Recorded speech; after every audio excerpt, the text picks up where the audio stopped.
కలిసుండి దూరంగా బతకటం కంటే పెద్ద దూరం కాదిది. అందుకేనేమో వెళ్ళడానికి పెద్ద బాధగా అనిపించడం లేదు.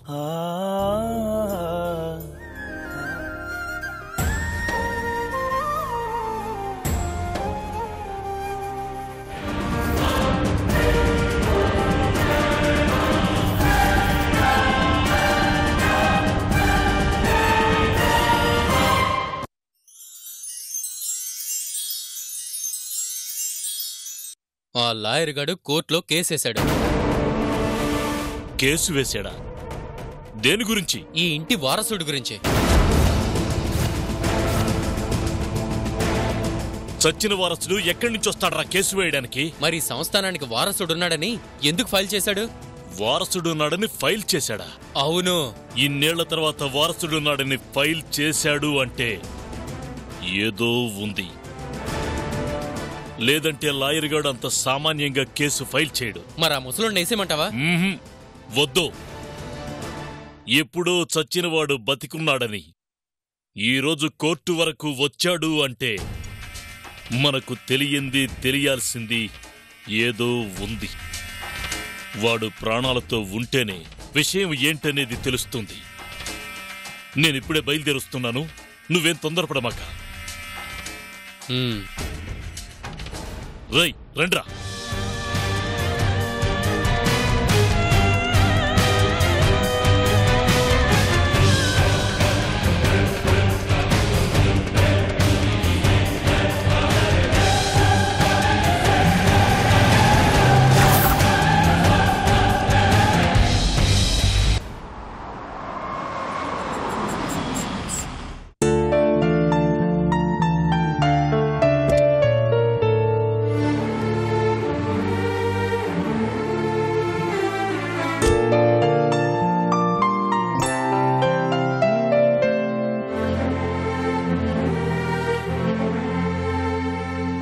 నమస్తే బాబు గారు. నమస్తే. మీకోసమే చూస్తున్నాను. లగేజ్ ఇది బాబు. కార్లో ఉంది.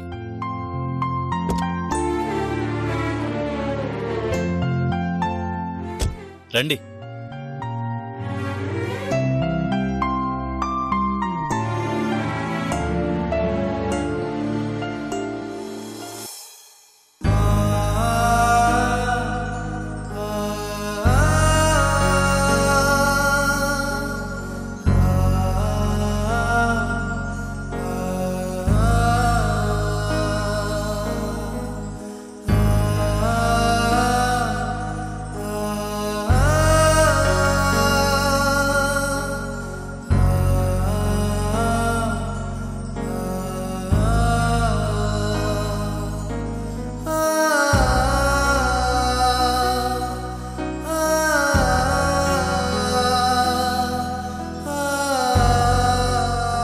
బాబుగారు, కాఫీ తీసుకోండి. బట్టలు సర్దా తీసుకుంటాను.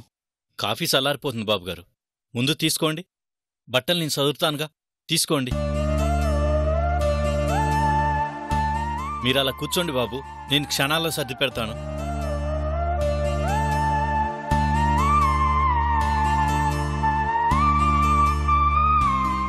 ఇది మీ ఇల్లు బాబు. తమరికేం కావాలన్నా అడగండి, క్షణాల్లో చేసి పెడతాను. తమరికేం కావాలన్నా చూసుకోమని ఊరిమలమ్మ గారు చెప్పారు. నేనెవరో తెలుసా? తెలీదండి, కానీ అమ్మగారు మాత్రం చాలా జాగ్రత్తగా చూసుకోమని చెప్పారండి. తేడా వస్తే మమ్మల్నే తీసేస్తానన్నారండి. ఇక్కడికి అమ్మగారు ఇంటి వాళ్ళు మాత్రమే వస్తారు బాబుగారు. అంటే మీరు అమ్మగారికి చాలా దగ్గర మనిషి అయినట్టే కదా.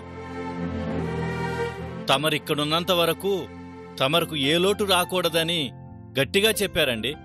తమరికి ఏం కావాలన్నా మొగమాటం లేకుండా అడగండి. తమరి కోసమే మేము ఉండేది.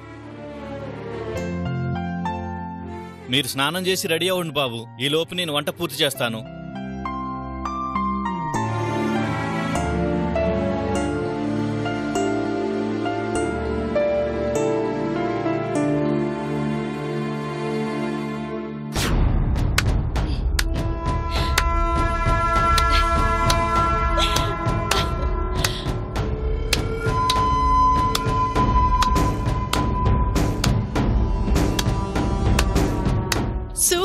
సావిత్రి.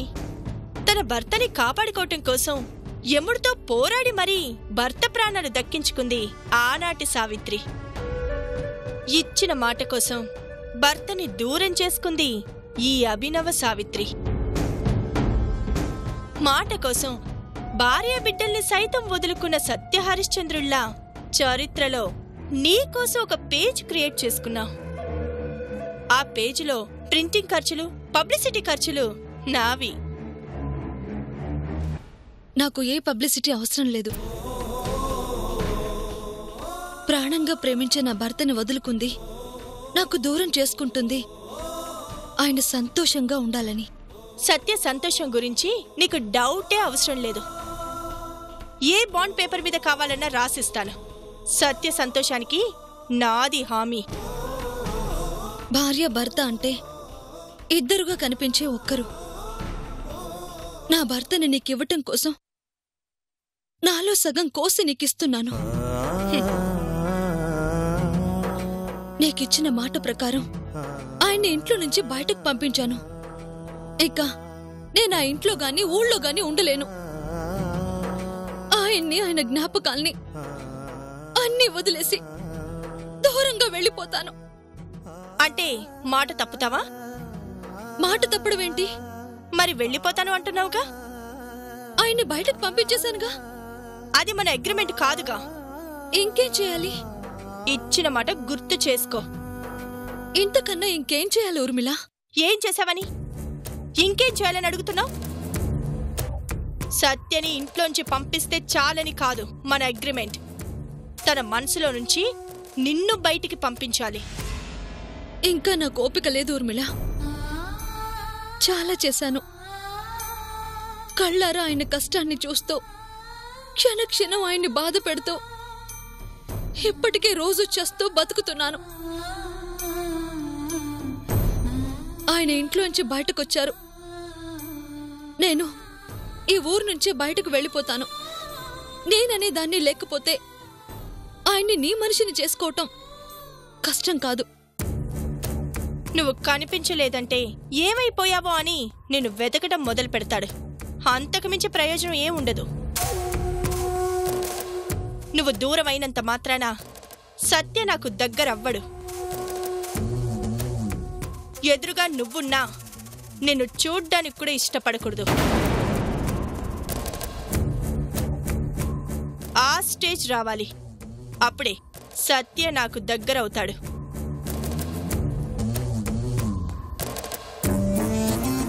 ఆ స్టేజ్ రావాలి అంటే ఇంకా నువ్వు చేయాల్సింది చాలా ఉంది సావిత్రి. అందుకే అప్పుడే ఏదో చేసేశాను అని భ్రమపడకుండా మిగిలిన కార్యక్రమం కూడా పూర్తి చేసి వెళ్ళు. నా పరిస్థితి అర్థం చేసుకో ఊర్మిళ. ఇష్టమైన వ్యక్తిని కష్టపెట్టడం ఎంత నరకంగా ఉంటుందో నీకు అర్థం కావడం లేదు. నాకు అర్థం కావడం లేదా?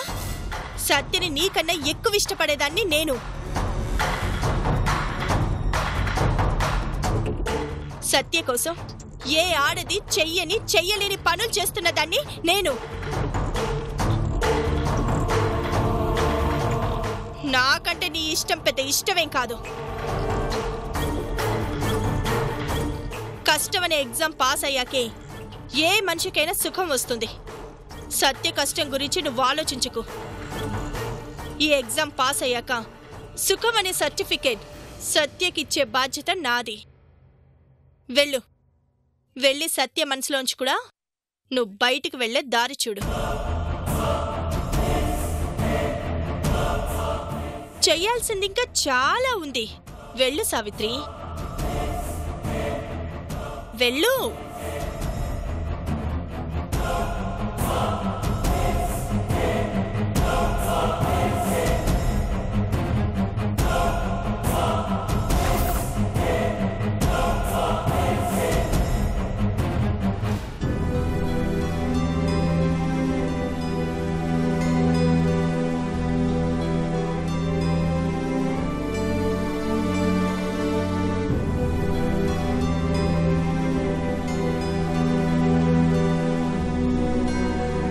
ఏమండి, భోంచెదురుగాని రండి. కొంచెం పనుంది, తర్వాత వస్తానులే. ఏం చేస్తున్నారండి? శుభం జరిగితే 10 మందికి చెప్పాలి, అశుభం జరిగినా 10 మందికి చెప్పాలి కదా. అశుభమా? అశుభం ఏం జరిగిందండి? తెలియనట్లు అడుగుతావే. ఒక్కగానొక్క కూతురు చచ్చిందిగా.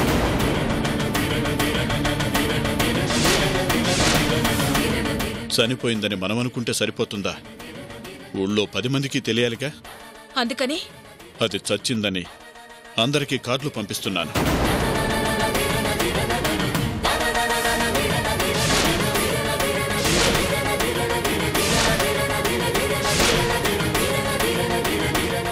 దాని చావు గురించి తెలియలేదు అంటే జనం అడిగే ప్రశ్నలకు సమాధానం చెప్పాలి అనే మాటలు భరించాలి. జనానికి భయపడి కూతుర్ని చంపేస్తున్నారా? నేను భయపడుతుంది జనానికి కాదే, నీ కూతురికి. ఉందన్న భ్రమలో మళ్ళీ మనం ఏదన్నా చెయ్యాలి అనుకుంటాం.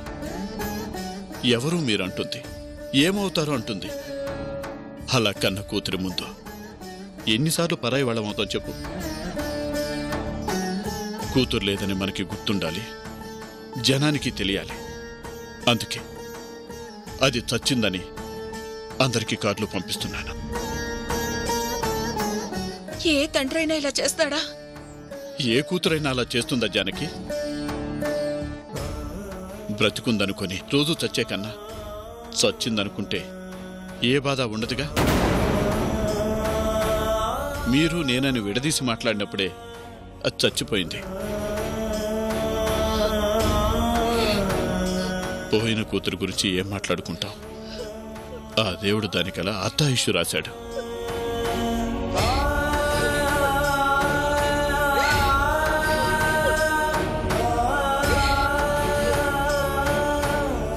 చిచి, ఏడుస్తావెందుకే? అలాంటి దానికోసం కన్నీళ్లు వృధా చేయకు. బాధపడటానికి ఏ బంధం మిగిలిందని. చచ్చాక శవానికి మనిషికి ఏ బంధాలు ఉండవు. గుర్తు చేసుకునే జ్ఞాపకాలు ఉంటాయనుకో, మనకి ఆ అదృష్టమూ లేదుగా.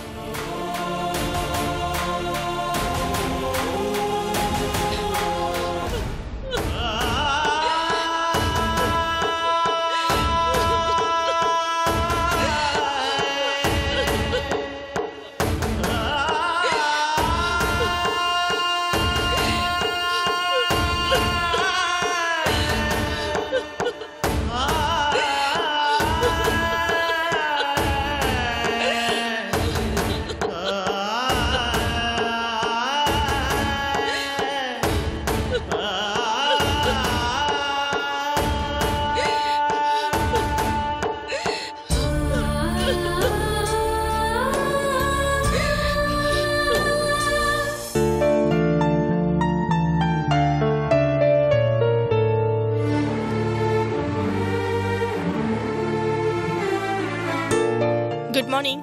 Good morning. మీకోసమే వెయిట్ చేస్తున్నాను. గెస్ట్ హౌస్ ఎలా ఉంది? పని వాళ్ళు బాగా చూసుకుంటున్నారు కదా? బాగానే చూసుకుంటున్నారు. నా మాట ప్రకారం బయటకొచ్చినందుకు థ్యాంక్స్. ఆహా, అదే సావిత్రి మనసును మార్చటానికి నేనిచ్చిన ఐడియాని ఫాలో అయ్యి బయటకొచ్చారు కదా, దాని గురించి అంటున్నాను.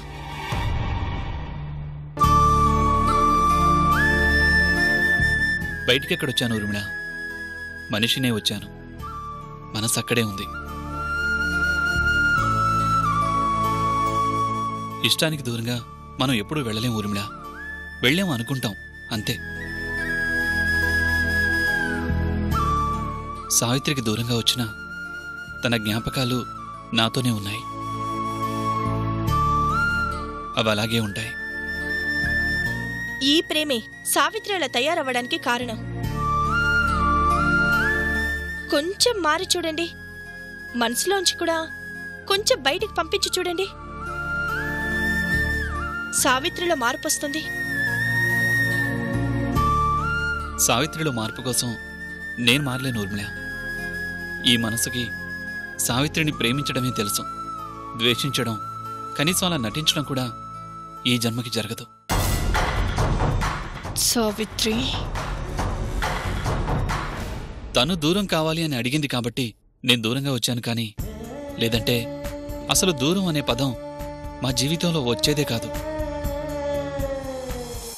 సరే, జరిగిన దాని గురించి తలుచుకుని బాధపడటం ఎందుకులేండి. బయటికొచ్చారుగా, కొద్ది రోజులు ప్రశాంతంగా ఉండండి. నిదానంగా అన్నీ అవే సర్దుకుంటాయి. బయటుంటే మీకు ఇదిగో ఇలాంటి ఆలోచనలే వస్తూ ఉంటాయి. గెస్ట్ హౌస్లో ఎందుకు, నేరుగా మన ఇంట్లోనే ఉండొచ్చు కదండి. వద్దులే ఊర్మిళ, మనసు బాగాలేనప్పుడు మనిషి ఏకాంతంగా ఉండడమే మంచిది. నాకక్కడే బాగుంది. ఇల్లు ఇంకా బాగుంటుంది. పైన గెస్ట్ రూమ్ ఉంది కదా, అందులో రిలాక్స్గా ఉండొచ్చు. వద్దులే ఊర్మిళ, గెస్ట్ హౌస్ కూడా నీదే కదా, నాకక్కడే కంఫర్టబుల్గా ఉంటుంది. నేను ఇంటికి మాత్రం రాలేను.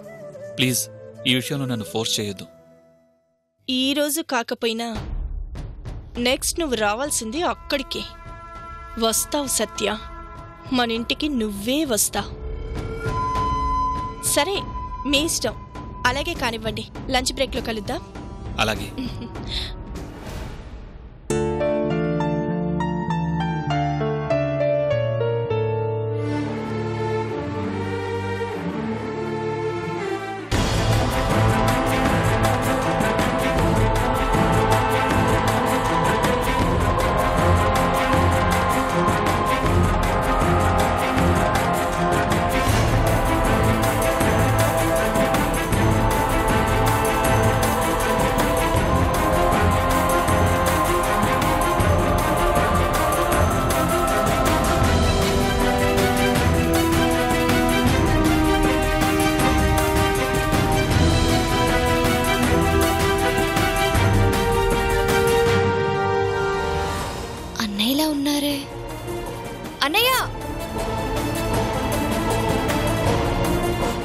మేడం, ఈ అడ్రస్.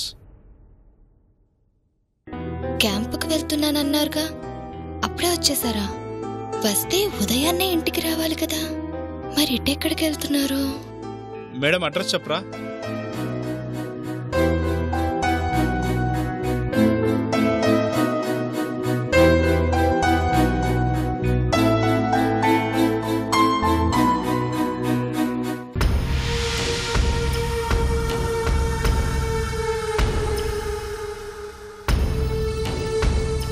గెలుపుకి చాలా దగ్గరగా వచ్చేశాను చంద్ర.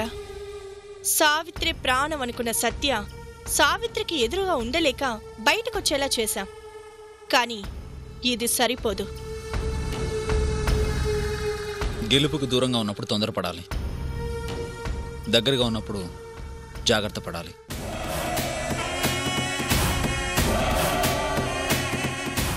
సత్యాన్ని తన ఇంట్లో తనే ఉండలేని పరిస్థితికి తీసుకొచ్చామంటే మామూలు విషయం కాదు, కానీ తీసుకొచ్చాం. అది చాలని రిలాక్స్ అయిపోదామా? రిలాక్స్ అవ్వద్దు, బట్ తొందరపడద్దు. మనసు దారి తప్పినప్పుడే మన దారిలోకి తెచ్చుకోవాలి. అది కష్టం కాదు, చాలా కష్టం చంద్ర. సత్య బయటకొచ్చింది తన ఇంటిలోంచే. మనకు కావాల్సింది సత్య ఇంట్లోంచి బయటికి రావడం కాదు, సావిత్రి సత్య మనసులోంచి బయటికి వెళ్ళటం.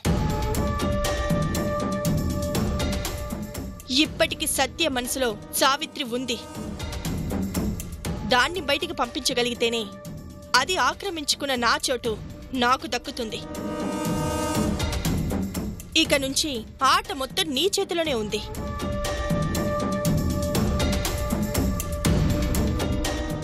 నేను చేయగలిగింది చేస్తూనే ఉన్నానుగా. చేస్తున్నా, ఇంకా చెయ్యాలి. సావిత్రి కనిపిస్తే చూడ్డానికి కూడా సత్య ఇష్టపడకూడదు. ఆ పరిస్థితి రావాలి అంటే అదంతా నీ చేతుల్లోనే ఉంది. వద్దన్న వెళ్తుంటే సావిత్రి చీ అనొచ్చు, తిట్టొచ్చు, కొట్టొచ్చు.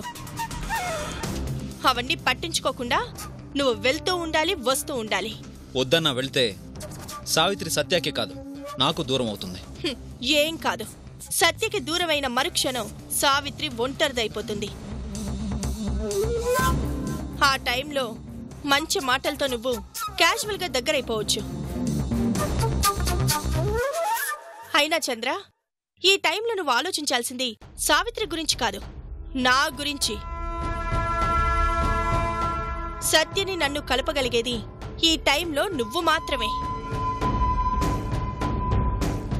సత్య మనసులోంచి సావిత్రిని బయటికి పంపించగలిగామంటే చాలు.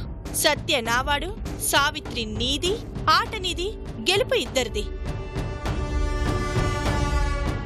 సావిత్రి నాదవుతుందంటే నేను ఏమైనా చేస్తాను. ఓకే, నీ కళ నిజం చేసి నా కళ నిజం చేసుకుంటాను.